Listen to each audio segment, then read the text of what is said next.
Everybody, Scott here. I know it's been a while since I've been doing these. Things got really hectic around here, but I'm now opening back up for some submissions, and I figured this was a good time as any to go ahead and talk to you about how you should be researching your publishers. That's right, you do need to be doing that. If you are just writing stories and throwing darts, you are going to fail. It's as simple as that. You can't do that anymore. The industry is so focused on exactly what they're looking for that this is something you need to be doing. So when I say you better be doing this, I really do mean you better be doing this. So let's talk about this. Every publisher out there is completely different, right? They may publish the same genres, but everybody's different. They all do slightly different things. And I'm going to tell you the same goes for agents, okay? Agents out there, you might find a ton of agents that say that they represent romance, but guess what? We're all different. Publishers are the exact same way. So look at this. Everybody likes, here's what they like, right? They each like characters, but they like different characters, right? That's the key thing. They like different styles. They like different voices. They like different grammar. I'm telling you, there are publishers out there who will say semicolons are the worst thing ever, and other people will say semicolons rock. Okay, so you need to be clear of knowing exactly what those publishers want. And before I even go to this next slide, let me just openly tell you here, you better know this before you start writing your story. If you're writing your story and then going back and trying to figure it out, it's not going to work. You need to be able to know going in before you start to write your story who you want to write for and know it well so that when you craft that story, you're in great shape. Okay? Remember also, this is a key thing, their voice is dictated by who they have editing their stories. That's the first part. Okay? So if they've got a whole bunch of young 30-something girls editing their story, young 30-something women, 20, 30-year-old women, um, they're going to have a unique voice. They're going to be thinking a certain way. But if you have a publisher that's got an older group of people who are editing it, they're going to shape that story a completely different way. You also need to understand this second part of that final statement right there. They know their voice is dictated by who they are marketing to. Every single publisher is marketing to a completely different demographic, and you need to be clear on that.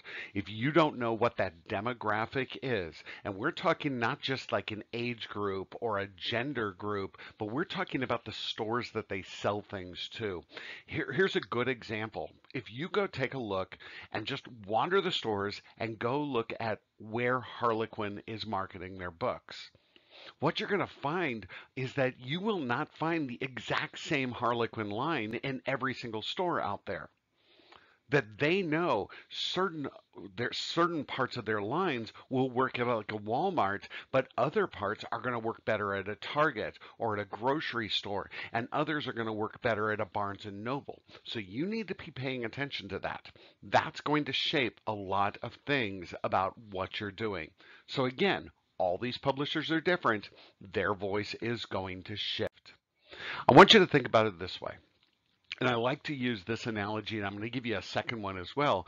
But if you think about like fraternities and sororities, they're all the same thing, right? They all do the exact same thing. It doesn't matter what campus you're on across the nation.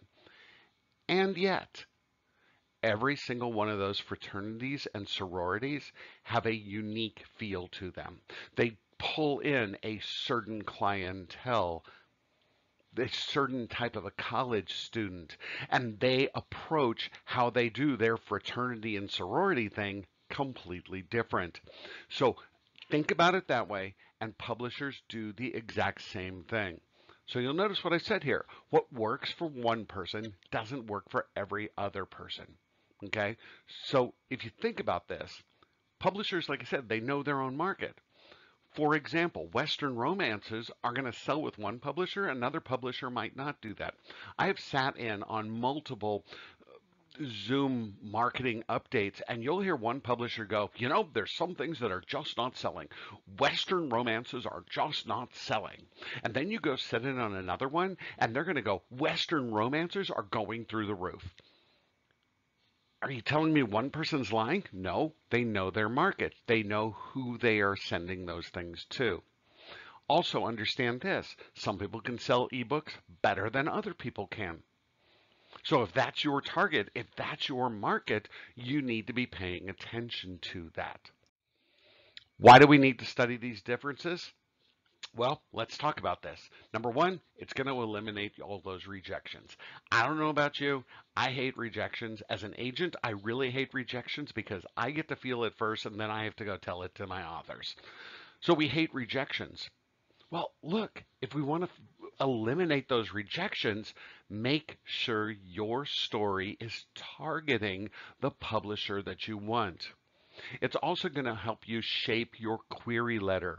Remember that query letter, that cover letter says a lot. So if you can target that cover letter that says, look, let me demonstrate to you how my story fits exactly your line, you're going to get them to listen more. If you've just written one cover letter, one query letter, and you're just attaching it to everything, you're not targeting anybody. You're just throwing darts again. Guess what? Here come the rejections. It's also going to shape your story to something that is marketable. If you know that that publisher is selling and they're selling well, and you can shape your story that way, you're going to be in better shape. So think about that piece of the puzzle.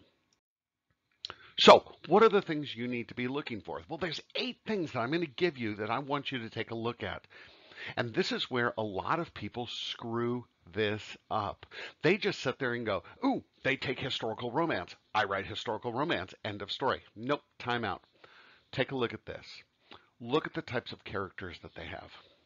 Spend the time looking at those character archetypes because every single publisher picks a different style of character that they're looking for.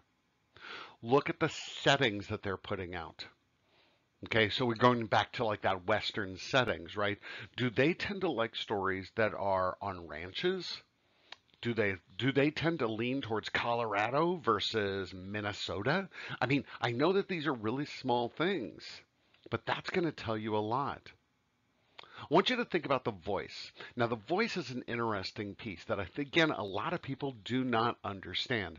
But if you think about the voice of a story, if you pick up, say, every single HarperCollins historical romance, they're all going to have that same voice. You can learn to be able to pick up a book without looking at the spine and seeing who's published it and go, that's an Avon book, or that's a New American Library, or that's a Kensington, or that's a Source Books. You should be able to identify that voice because the voice is common across the board. So you want to take a look at that one. You might want to even take a look at things like the phrasing. Their sentence structure is going to tell you a lot. Are these people, are these publishers people who like info dump, a lot of dialogue, more info dump, or do they like to balance those two? Are these people who tend to like more dialogue and less narratives? Do they like to see the info dumps at the beginning of a chapter? Do they like pages of that? How do they like that? I want you to also look at the themes that they are using. That's the theme, remember, it's the takeaway.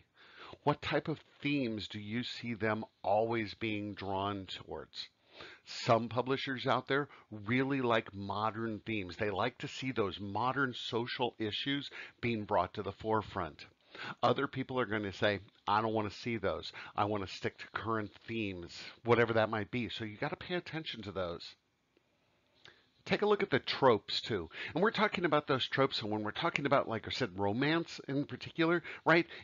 Do these people like those hidden baby tropes, right? The secret babies. Do they like the Cinderella stories? Do they like the Beauty and the Beast type of stories? Those same common tropes. You want to take a look at that. Now, that does not mean just because your story has that trope, it fits there. You've still got to hit all 8 of these other points.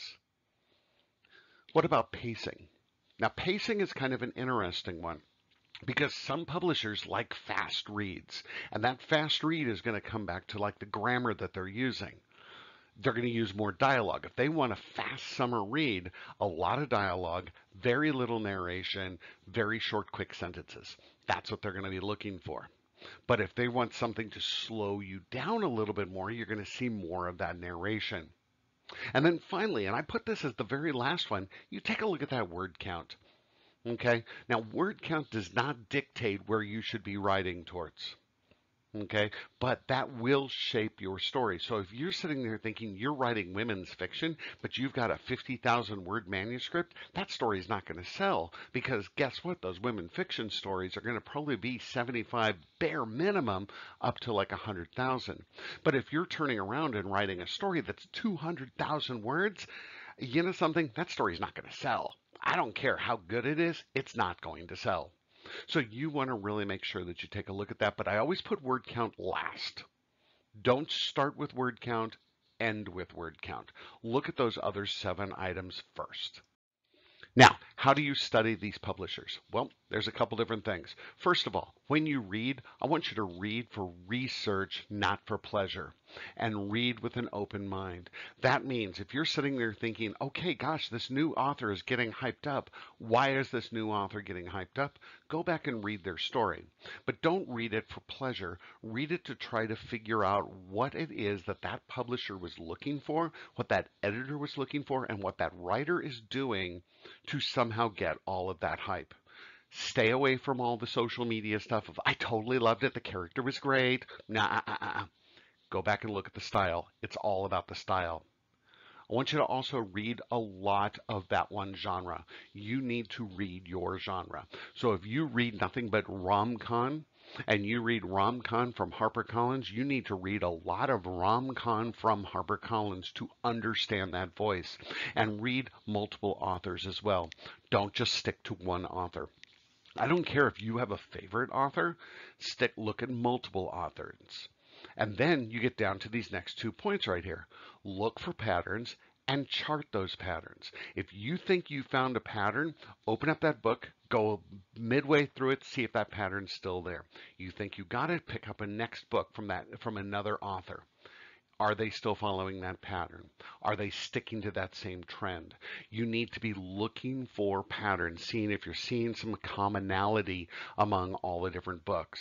And that's the key is look for similarities between multiple authors. Don't just stick with one author. One author might be able to do something being completely different from everybody else. If you're writing for that publisher, you want to make sure you're getting as general as you can to be able to nail what that publisher itself wants. Look also for similarities with specific editors. That one's going to be key. So if you know, for example, that there's 5 editors at that publisher that you like, you want to know out of those 5 who's got your best chance of you submitting to. Now, if you got to submit it to a slush pile, put it in that slush pile, but in the attention line, go attention this editor. And you can even put in here, hi, dear Mrs. Jones, I'm specifically writing to you because of what you've been doing. Target the editor you want. But you have to know that your writing matches what that editor is specifically looking for. Now look at that last one. This is going to take time. This is not something you can do overnight. We're talking a month worth of study. When I first opened up the agency, I spent over a year studying just Harlequin alone, just to figure out their patterns. That was 1 year's worth. If you just finished writing your book and you're submitting these things, you're making some big mistakes. Let's go to our last slide here. Additional things to look for. Before you start submitting, take a look at the specifics of what they want to see in a specific genre. That information is all out there. It is on their websites. They tell you exactly what they're looking for. They're going to break it down for you that says if you are going to write a LGBT story, here's exactly what we want to see in that project. And you need to make sure yours does it. Not you think yours does, not, oh, I can probably make it do it. Yours does it or it doesn't. Also, take a look. Do they even acquire those manuscripts? You got to really pay attention to this one. I reject so many people simply because they haven't even looked at my submission guidelines. But take a look at that. If they're requiring an agent, I don't care if your story is really good. They're not going to look for it. So if you see the phrase, we do not accept unsolicited manuscripts, it means you can't submit there. I do not care how good your story is. I don't care what your effort is. You have to make sure it is solicited, which means an agent will be able to do this for you, or you need to enter a contest to ensure that it gets in their hands. That would be solicited. What do they want for in a submission?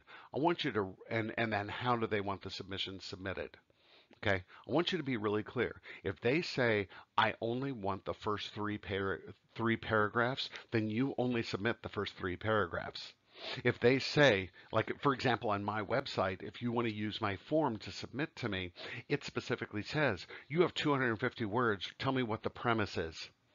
Now, if you turn around and insert in there your entire 5-page synopsis, you're going to get rejected. Why? You can't read directions. You can't follow directions. We're not going to take you. So make sure that you know exactly what they want. Everybody wants something different, and there's a reason for it. It's how they process the work. Okay, so make sure you pay attention to this. Also, take a look at who else they're publishing. Okay, who are those authors? What are those titles? What are those topics? So when you submit that project to them, you should be turning around and saying, let me show you exactly why my story fits there. Don't just say, my story is similar to fill in the blank. My story is similar to fill in the blank because. You have to give us that reason. Don't just tell us that you're similar. Everybody can do that. You need to make sure that you are really, really crystal clear. So hopefully that's going to help you out. I want you to make sure you're taking the time to do this research. I hate writing rejections. I know that you probably hate receiving rejections.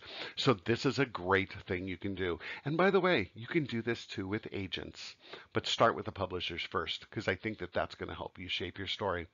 As always, if you like this video, make sure that you like it. Make sure that you also subscribe to this channel. Every single time that I post something new, you can at least get those notifications. You can hit that notification button.